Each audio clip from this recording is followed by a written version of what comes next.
All right, let's get on to our number 3 tight end in the class. Currently ranked number 3 per 247 Sports from South Walton High School in Santa Rosa Beach, Florida. 6'6", 220 pounds. We're talking about Pearce Spurlin. He is committed to Georgia. We'll talk about towards the end of his breakdown on what we know about these Georgia tight ends and how he's going to fit into that. But Pearce, really, the one thing that flashes to me when you first start watching him, and I believe it was him who, in his highlights, one of the early plays is him making a one-handed grab. And there's littered across his highlights on Huddle are a number of difficult catches, one-handed catches that he's making. I don't have an exact hand measurement. Ryan's always the guy who has the measurements, but if I were to guess, he's probably like a 10-inch hand guy. Like, you can tell that his hands are like mitts and he's just grabbing the ball out of the air. That is what is very, very exciting to see as a tight end, that you can be a sure-handed receiver. You've got a receiver-esque ability, but the big thing too, and we'll talk a little bit about the blocking, actually put blocking plays in his highlights more than the other guys. And early on in his highlight tape, which I appreciated. Yeah. Right. I made note of that. Like, it was like the third play. I'm like, oh, he likes to block because he put it down in his notes. But Matt, kicking to you first, when you watch Spurlin, what attracted you to him? I think really just for all of these guys and even too for Spurlin, just natural catching ability, right? And that's one thing that, like, credit to all 4 of these guys that we're talking about here today, just the ability to catch the football naturally with their hands. You know, there was a time not too long ago where every tight end was catching it like with every corner and crevice of their body, you know, to haul it in.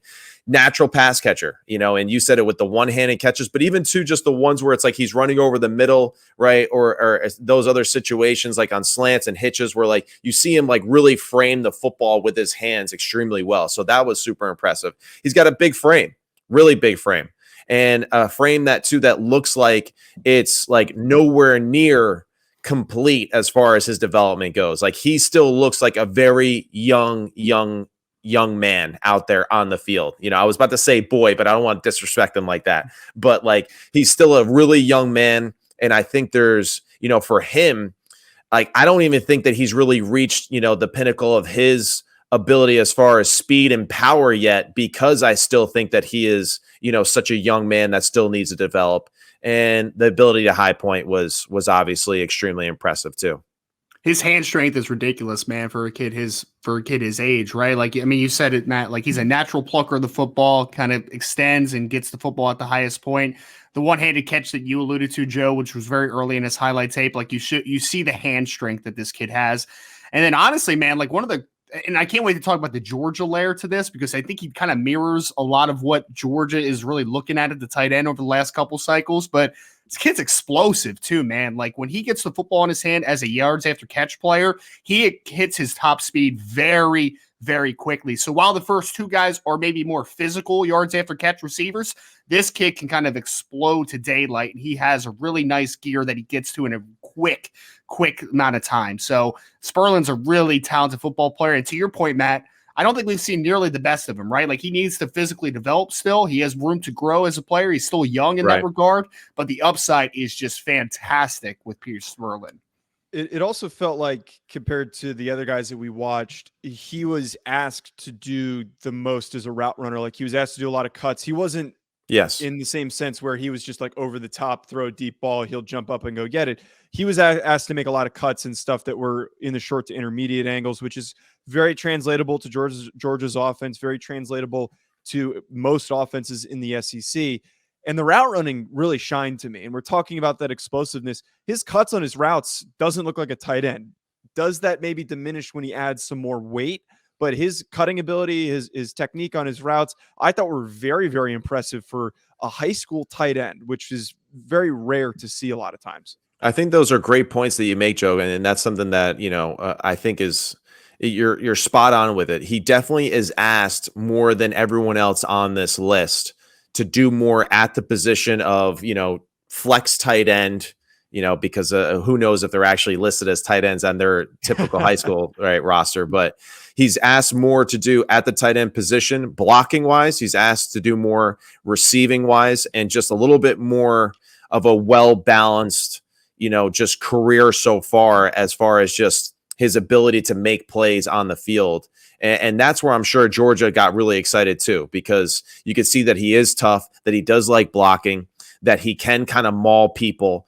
And that is something that, listen, Georgia knows what they're looking for at the tight end position. I mean, even just with the guy like Brock Bowers, like that kid is so impressive. So they obviously know how to recruit high level talent at that position. And they know that they need somebody too, like Brock Bowers, that can be physical in the line of scrimmage and also be explosive on the outside versus smaller opponents too. So on I'm that really note, happy. Sorry, Yeah, well- Joe, I was just going to say, I'm really happy that we're hitting on these last two together, because I think that they're the more nuanced and technically advanced players of the list of four, in my opinion. Like, they're asked to do, like you said, and there's a reason that they show blocking on the film. There's a reason that we see Spurlin maybe run a little bit more of an advanced route tree, get in and out of breaks, and kind of, use his hip flexibility to get in and out of cuts. So I think there's a lot of technical refinement that has already been had with the last two guys on this list. And I think you see that with Spurlin as he continues to develop and hopefully keep all of that explosiveness. The upside, again, I think is just really immense with him. So on the note that we already brought up, the technical prowess, and then Brock Bowers' name was mentioned, and Ryan, you and I were discussing him ahead of time. His usage and his capability are not one-to-one, but comparable to what Brock Bowers does. He can step in and maybe by his redshirt freshman year or his sophomore season, he's able to have that type of an impact. Does that sound about right to have that assumption and that belief when talking about Spurlin? I think it's what you've seen the last two cycles with Georgia, if we're being honest. Because, I mean, you talk about Brock Bowers as a true sophomore this year, but they also have a young kid named Oscar Delp that in limited time has kind of showed the same type of athleticism, the same type of explosiveness.